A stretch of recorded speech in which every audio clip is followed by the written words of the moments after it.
Praise lord. ఈరోజు వాక్య ధ్యానాంశంగా మత్తయి సువార్త 14వ అధ్యాయము 36వ వచనం చదువుకుందాం. వీరిని నీ వస్త్రపు చెంగు మాత్రం ముట్టమని ఆయనను వేడుకొనిరి, ముట్టిన వారందరూ స్వస్థత పొందిరి. యేసు ప్రభు వెంట జన సమూహములు అనుసరిస్తున్నట్లుగా మనం చూస్తున్నాం. ఎంతో గొప్ప ఆశ్చర్యకరమైన విధంగా సముద్రపు అలల్లో నుంచి యేసు ప్రభు వారిని విడిపించిన తర్వాత గిన్నెసరెత్తుకు వచ్చి మరి అక్కడ వారితో యేసు ప్రభు చేసిన అద్భుత కార్యములు చెప్తూ ఉండవచ్చు. యేసు ప్రభు యొక్క బోధను శిష్యులు కూడా మరి సాక్ష్యంగా నిలిచి ఉండవచ్చు.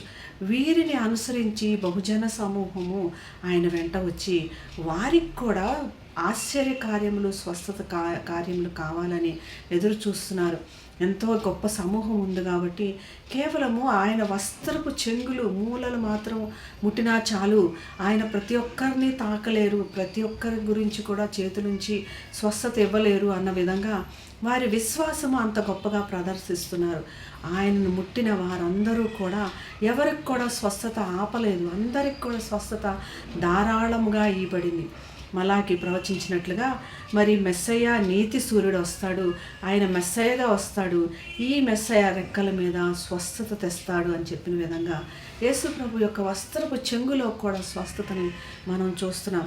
కేవలము వస్త్రపు చెంగుల్లో స్వస్థత ఉంది. ఇక్కడ మనకు ఆశ్చర్యం అనిపిస్తుంది. ఆజ్ఞలకు సూచనగా ఉన్న వస్త్రపు చెంగులు, ఆజ్ఞలను జ్ఞాపకం చేసుకోవడానికి చెప్పిన వస్త్రపు చెంగులు, యేసు ప్రభు వాక్యాన్ని అనుసరించి, దేవుని వాక్యాన్ని అనుసరించిన ప్రతి ఒక్కరికి కూడా స్వస్థత చాలా సిద్ధంగా ఉంది.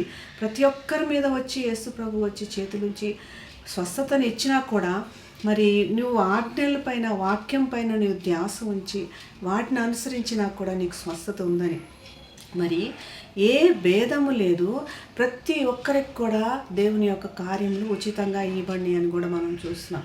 ముట్టిన వారందరూ, అక్కడికి వచ్చిన వారందరూ కూడా స్వస్థత పొందినట్లు చూస్తున్నాం.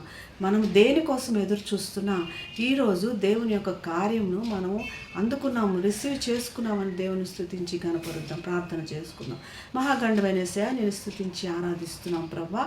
మరి నీ యొక్క అద్భుత కార్యములు, ఆశ్చర్య కార్యములు అది వర్ణాతీతం తండ్రి.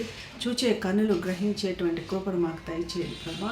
మరి నీ ఆజ్ఞలకు లోబడి మా కోసం మెస్సయ్యగా ఎలా వచ్చావో మరి ఆ మెస్సయ్యను మేము అంగీకరించి మా హృదయంలో దాచుకొని నీ పరలోక రాజ్యానికి సిద్ధపడే భాగ్యం మా అందరికీ దయచేయమని యేసు నామమున ప్రార్థిస్తున్నాం తండ్రి.